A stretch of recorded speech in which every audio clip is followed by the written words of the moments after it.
Couple of thoughts to finish up this video. Tesla used a system that was city-oriented. They already had DC power via Edison in the cities. And out in the country, they had none of that. So Nathan Stubblefield's entry into the city failed because he was competing with the DC power that was already there.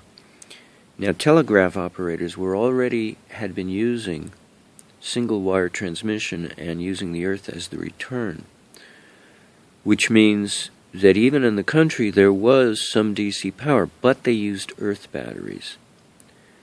Their version, so Nathan Stubblefield just took it one step further, and he incorporated the use of a tree, which is a very significant point that John Bedini did not make use of. That might be why he failed to replicate Nathan Stubblefield's work. But they did use Earth batteries, but trees were not involved in the telegraph system leading up to Nathan Stubblefield's development, or predating Nathan Stubblefield's development. They simply made galvanic batteries that were very huge, planted them in the Earth, but they spaced them apart a minimum of 160 miles. Because anything greater than that, and they behaved very differently. They seemed to have anomalous properties of gathering humongous amounts of energy from the Earth, no matter how old they were and how corroded they became. So corrosion was not the problem. You had to just know what to do, not necessarily try to understand why. But Nikola Tesla came along, and he instituted AC power, and that overrode the system that was in place. The system of DC power that the telegraph operators were using, and the artificial DC power produced by Edison's generators in the city. Now, I think what happens, if you have to, let's look at the telegraph operators' batteries. They have to be spaced 160 miles apart, which means they only will work on a telegraph system or some kind of a power grid system. They will not work on a home system because you need multiples spread apart, vast distances. So Nathan Stubblefield came up with a methodology that worked for home use. You did not need multiples and spread apart, vast distances. Well, Edison came up with a system that didn't have to be spread apart, but it was so much power that he could distribute it to more customers. And Nikola Tesla expanded on that. So what they're doing, Edison and Tesla, are overriding the Earth's natural system by creating an artificial system. And that overriding effect is not working with nature, obviously. That's the main first point I want to make. The second one, what was the second one? Oh, shoot. Dang it. Copper kills algae, the simplest plant life. It also kills plants. So it doesn't make nobody ever bothered to think this thing through. Maybe that's why John Bedini never planted it underneath a tree. Well, the patent didn't specify that. That was just the private knowledge that Nathan Stubblefield shared with friendly people who were willing to tour his operation. Copper. So why would he put copper under a tree? Not to kill it. And that, I think, is the only way we can justify trying to interpret the cotton sleeve surrounding the copper wire, is to say that it's been shellacked. The cotton was there to receive a natural shellac, to waterproof and seal in the copper so that the copper doesn't kill the tree. Otherwise, it would have killed it. It's possible that... But see, now if you do that, there's no galvanic association between, well, no, actually, holy crap, no, you've got yourself a dry cell battery because the cotton sleeve acts as a membrane.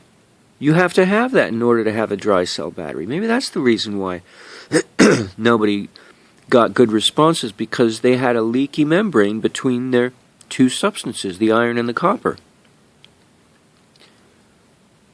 Oh my goodness. So the only thing left remaining, you could conceivably, you could use insulated wire. Insulated copper wire and bare iron wire. Bifilar wound around a toroid iron core. And then but only over most of the toroid, a little section you leave bare to wind your second coil that's monofilar wound with iron wire. And that is your priming. And that's the other thing. They got it. I said this before. It's worth saying it again. They got it backwards. What they think is the priming coil is not the case. The copper and the there is no. Oh. Well, it's not a priming coil such that you'd use it momentarily. It's the primary coil. The bifilar is the secondary. The primary is the priming coil, but it's merely using the tree. It's only there to make use of the tree. There's no other point to use it.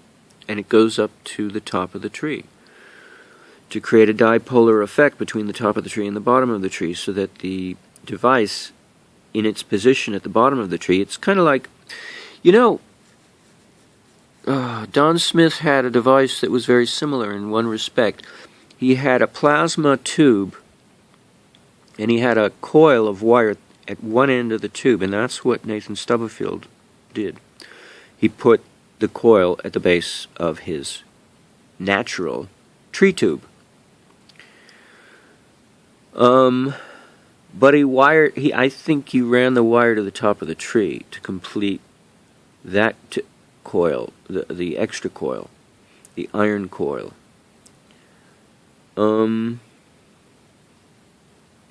It just doesn't make any sense otherwise not to seal the copper winding. Otherwise you'd kill the tree, the very tree that you're trying to make use of. Unless the galvanic response between the two bare wires somehow healed the tree. But really, if you want a dry cell battery, you have to seal between the two substances. And you don't do that with a cotton membrane. You have to have a shellacked cotton membrane. He also put membranes of cotton between, what were they? Between each layer of winding? I believe that was it, that's right. In between each layer.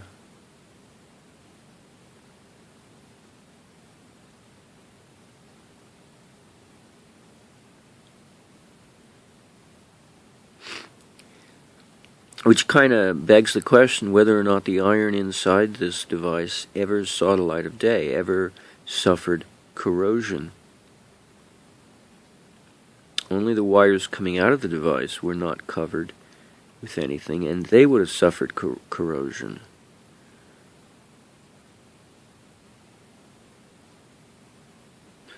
Well, a galvanic response between two differing metals could eat away at the shellac. Possibly. So maybe that was just extra protection so that the galvanic battery was fully sealed between the two galvanic metals. Just an extra safety precaution. Yeah, I think that's my previous assessment, that the iron wire was voltage hookup and the copper wire was current hookup in parallel and versus in series, respectively, for an AC device such as an AC induction motor, and that the probably for a DC load,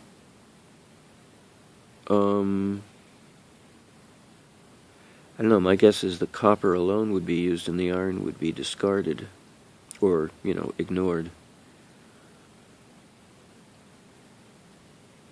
And then you would have a pure relationship between the copper output wire, the secondary, and the primary iron wire that's looped around the top of the tree. That extra coil sitting on top or surrounding. I think it was surrounding. That's not the way you normally do a transformer. Normally the primary is underneath and the secondary is on top.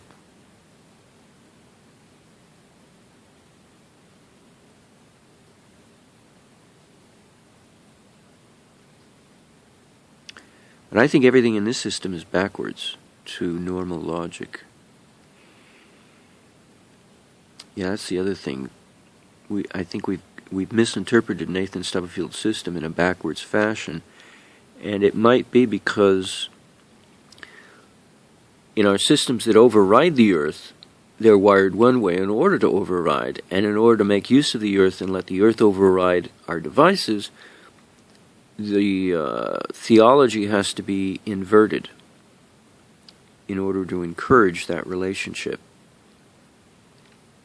Working with nature means you don't overwhelm nature, because if you overwhelm nature, you destroy nature. Yet you can work with nature and not destroy your culture, your use of nature. You don't undermine your use of nature. You just stay within its parameters and you let nature define those parameters. That's what a surfer does, unless they want to get killed. They work within the limits that nature imposes upon the surfer, unless they want to be crazy and have a death wish. And we literally do have a death wish simply because we have this preponderant ego that we have to dominate the earth. It says that in the Bible, right? But that's the wrong way to do it. Biblical Christianity is wrong. Well, no, biblical Judaism for that matter. Domination doesn't work. It creates war, but it also creates self-destruction in our relationship with our planet that we depend on. Or else King Solomon himself would not have contributed to the deforestation of the cedars of Lebanon such that they are hardly in existence anymore. So we still have this mentality of domination. And so it doesn't matter whether we're making war or not. Domination is the key ingredient in both peace and wartime that is self-destructive. So Nathan Stubblefield's system is the only one worth trying to understand. Not Barbosa and Leal, and not Nikola Tesla, or the only one worth implementing. It's okay to understand all the other systems, but not implement them. But they do have to be fully understood for what they do. Oh, there was another thought. The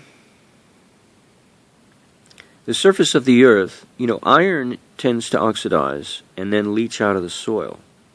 So you don't get an iron-rich soil over time. You only get it immediately when the magma flows, the lava flows to the surface and covers the earth.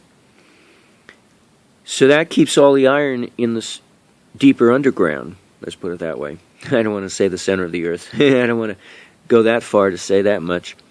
But it does lay underneath our feet, but at a great depth. And then up above, we have all the silicates, which are basically clays, which are aluminosilicates. They usually incorporate aluminum with the silica, although sometimes we get pure silica, such as quartz sand. Now, Nikola Tesla had three metals, copper, iron, and aluminum. And if we look at Nathan Stubblefield, the only thing missing is aluminum.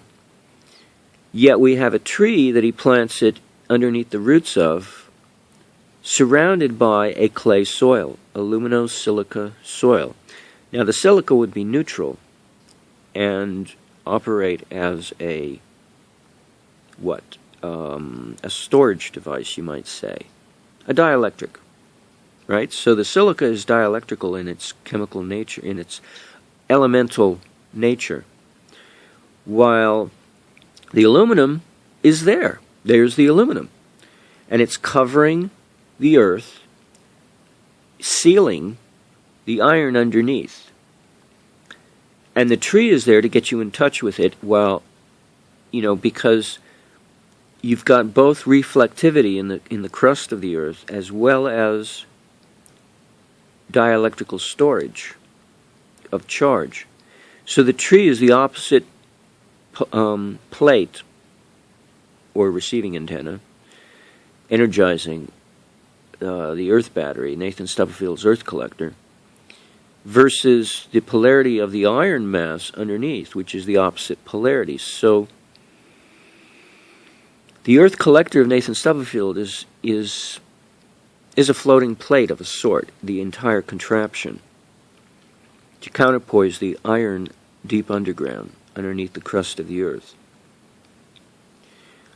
I know of no other way to explain why Clarence's implementation of Barbosa and Leal, he makes use of iron grounding rods. The fact that they're copper-coated, kills surrounding plant life that might want to encroach upon them. That's right. It's going to kill just about everything because it's antibacterial. So it's going to kill soil microbes in the immediate vicinity surrounding each rod. It's going to deaden the earth. Well, that's the way our approach is to overwhelm the earth with our presence. But the iron underneath, he still has to work with nature, and so the iron core of that grounding rod has to counterpoise the iron underneath the earth because they're planted in crustal soil poor in iron content. You might get different results if we went to the Hawaiian Islands, especially the newer forming islands that are richer, or just the area of the older island, even the big island of Hawaii, and you picked a lava flow area to plant your Barbosa and Leal system. The magnetic field should be high, though. True, you would think, with all that iron. I'm going to have to look up the magnetic field of Hawaii on the Earth. I haven't done that yet. Well, I didn't think it would be a factor.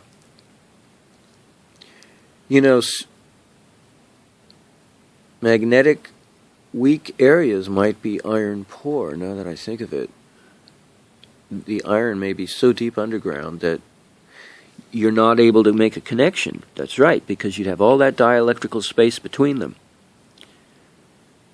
So you are trying to couple to the iron of the earth. And that iron is serving as a magnetizable, transformer-like core. That's right. Yet there's no copper in evidence.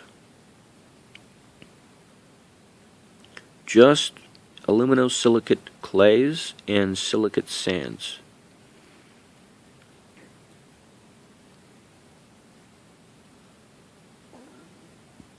The aluminum being bound up with the silica, making it safe. Unless, of course, you get extremely acidic. Yeah, that's the other thing. Clay can be dissolved with the help of a strong enough acid, such as a plant acid. Maybe aluminum doesn't harm the tree, but the tree has the ability to break down this clay and release the aluminum, so that you'll be left with sand, sandy soil. Well, the oceans can do that too. The saltiness of the ocean has enough of this strong hydrochloric acid component of salt to break down the clay of the earth and release the aluminum and be left with quartz sand on our beaches. There's no clay there, in evidence. Where did the aluminum go? It's not in any large quantity in the oceans. It must have, that's a good point. Where did the aluminum go, if there's supposedly so much of it in the clay of a soil composition? Oh boy, still so many questions that need answering. Well,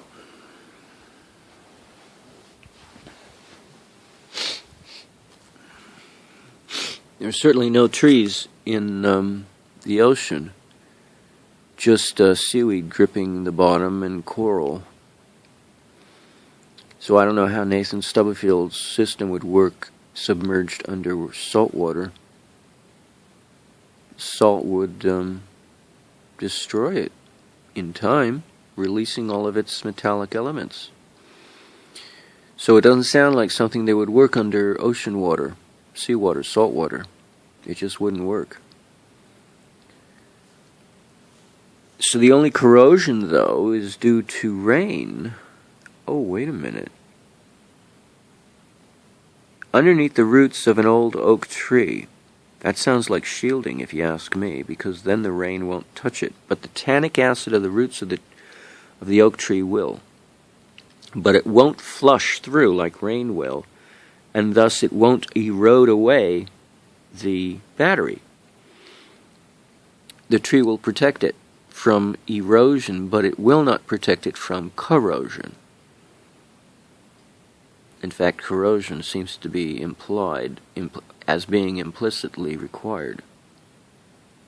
Implicitly implied that it's required. Oh, dear, dear, dear. This is still not an easy mystery to solve. But Barbosa and Leal, the aluminum of a trimetal generator situation is already there in the crust. Yet you don't want it, apparently. You want to avoid it because if you do, then you're dealing with newer soil, if you avoid it, that's more prone to have a high iron content.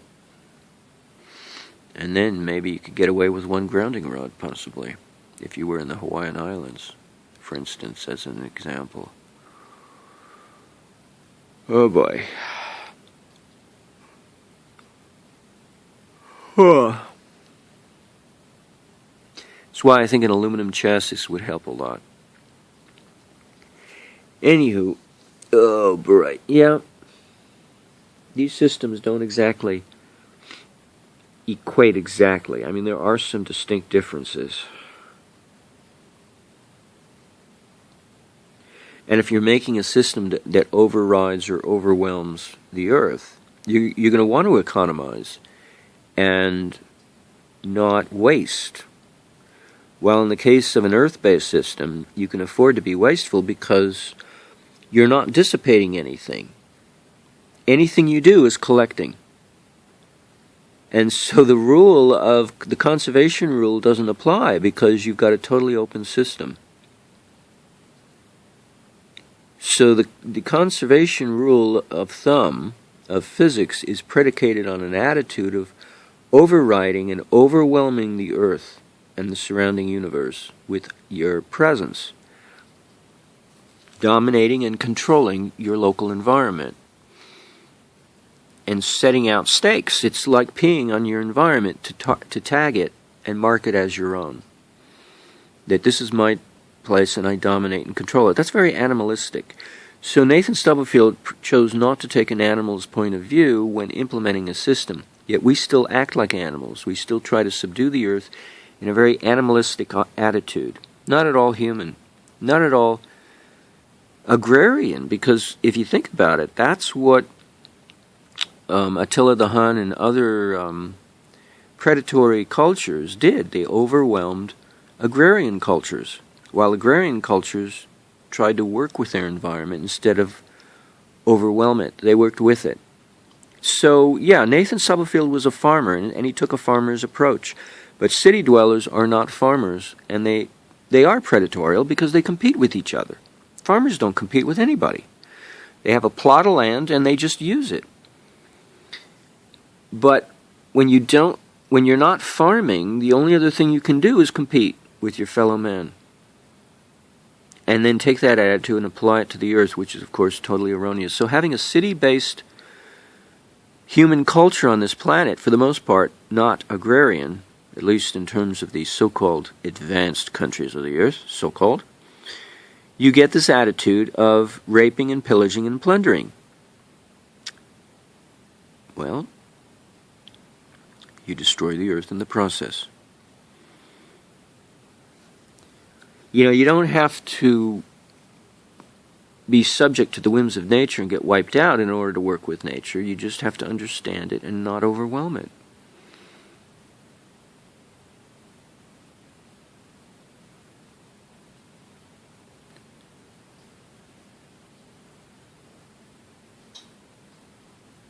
He did make use of copper wirings, though, and copper is like an artificial construct, because it's not prevalent in the earth crust, nor in the down below the crust in more earlier soil, fresher soil that's composed of lava, solidified lava flows.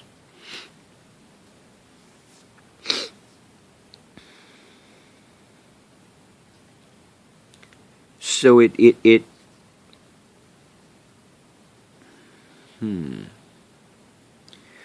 you don't need a tree if you were to take Nathan Stubblefield's earth collector and just plant it underneath a lava flow. Of course, a lava flow is a solid mass. It's one of the reasons why there are no plants growing on it yet. They have to break up the soil. It has to be eroded and broken up. In fact, as I recall, on the Nepali coastline of Kauai, the soil is a clay, slippery clay soil, but it's rich in iron oxide, and the plant life loves it because it's utilizable. So that would be an ideal instance to plant Nathan Stubblefield's earth collector, is underneath a tree in which it would be surrounded by abundant plant growth, not a fresh lava flow, while Barbosa and Leal system would be more appropriate anywhere, but mostly more so, if not more so, it would be even more appropriate planted in the area of a fresh lava flow. If you could somehow hammer those grounding rods into a lava flow, I'm not sure even a jackhammer would work. You would have to use a drill, literally drill a hole, and fill it with your drilled gravel, your lava flow gravel. You certainly would be water insulated from the earth because it's a solid lava mass. So you wouldn't have water competing, and water apparently gets in the way. That's not very plant friendly. The Barbosa and Leal system is not plant friendly. That's for sure. So that would be the ideal place to put it, is in the midst of a lava flow. While Nathan Stubblefield's would probably do pretty good in areas where abundant plant life is occurring on a lava-formed island such as Hawaii, or Kauai for that matter, Maui. Any of the islands where plant life has taken over. Any area, sections of the, because Hawaii still has active volcanoes.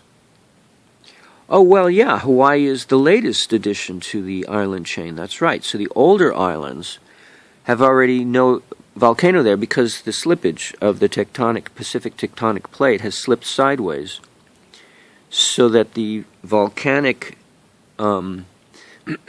emission hole, porthole, is no longer located underneath the other islands. It's been shifted over to form the latest Hawaiian island, the island of Hawaii. Because there's only one active volcano, and it keeps shifting due to the movement of the tectonic plate sideways.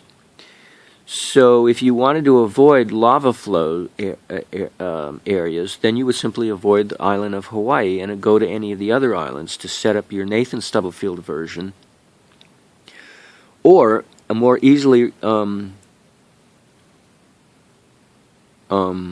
implementable Barbosa and Leal device, because then you could shove your grounding rods into the soil. You couldn't do that in a lava flow. You'd have to drill. So it's not practical to set up on a lava flow, even though you might get better results. But the island of Hawaii probably would be the best place. Any of the islands would be the best general location, so long as you're not in a lava flow for practical reasons, to set up Barbosa and Leal's system, or Nathan Stubblefield's if you avoid the lava flow area. Because you'd have a high iron content in the soil that would match the iron. That might be the only point of an oak tree, is receptivity, because of the lack of magnetic field due to the lack of iron in many soils. And an oak tree doesn't sound like something that would grow in iron-rich soil anyway. It sounds like something more hardy that could get by with less iron. So it's almost as if the magnetic field of the earth is predicated, the plant life of the earth is predicated on the magnetic field. So that if you get a desert area, the magnetic field is generally going to be poor, and the plant life along with it.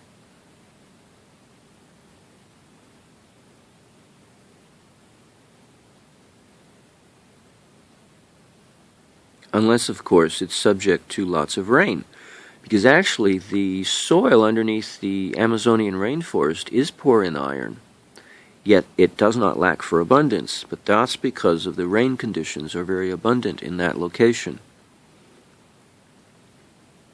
Yeah, the only difference between that rainforest and the wet conditions of Hawaii, and Hawaii gets a lot of rain, is because it's newly formed soil in Hawaii, and so the iron hasn't leached out of the soil yet.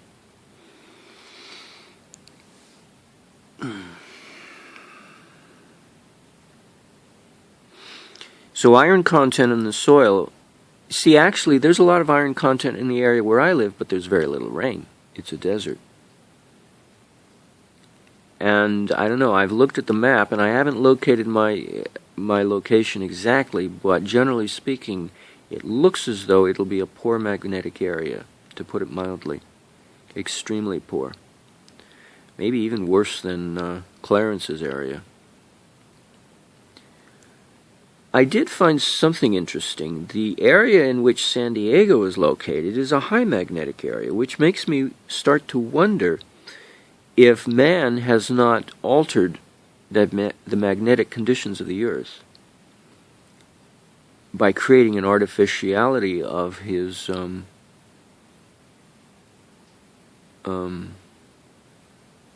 AC system, electrical system, which might be impacting those artificially impacting those geomagnetic maps that are done of the Earth.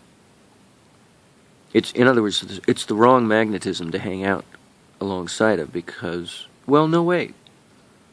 No, actually, oh my goodness.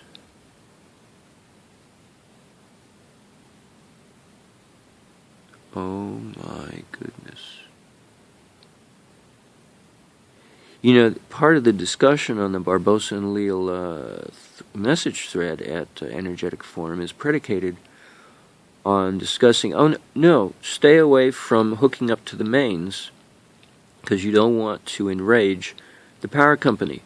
But if you locate in the city, you're going to be sticking your grounding rods in an area that's engulfed with AC power to a large degree in terms of density or intensity.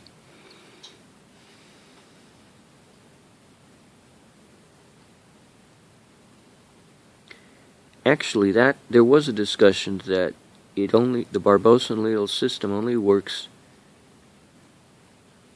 if you're not in the city.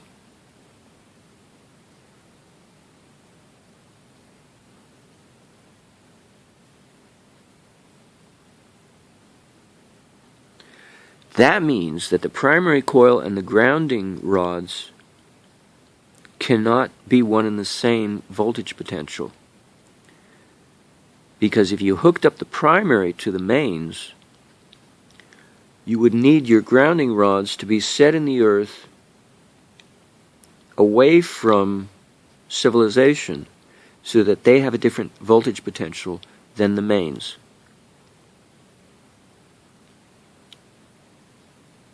That's right. That was the discussion on that thread. So, there has to be a voltage difference between the grounding rod wire and the primary wire that's being fed by your artificial electrical source. Alright, I think I've spent myself. I'm going to have to shut up and think about this some more.